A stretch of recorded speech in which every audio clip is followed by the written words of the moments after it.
గుంటూరు నుంచి మధ్యప్రదేశ్కు తరలిస్తున్న 25 టన్నుల రేషన్ బియ్యాన్ని పక్కా సమాచారంతో ఇబ్రహీంపట్నం సీఐ ముత్యాల సత్యనారాయణ సీజ్ చేశారు.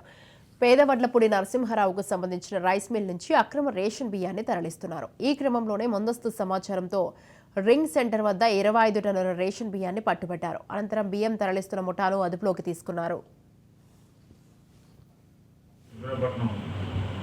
రింగ్ దగ్గరలో వెహికల్ చెకింగ్ చేస్తుండగా మనకి ఒక లారీ అనుమతిపరంగా పట్టుకోవడం జరిగింది. దానిలో పీడిఎస్ రైస్ ఉందని మనకి సమాచారం ఉంది. అది వెరిఫై చేయగా అది మనకి గుంటూరు జిల్లా పెదవాడలూరు నుంచి మధ్యప్రదేశ్ వెళ్తుంది. 50 క్వింటాల్స్ అవి బిల్స్ అవి చూపించడం జరిగింది. డ్రైవర్ అది మాకు డౌట్ వచ్చి మన డిప్యూటీ తహసీల్దార్ సివిల్ సప్లై రామకృష్ణ గారికి పిలిపించి అది చెక్ చేయించాం.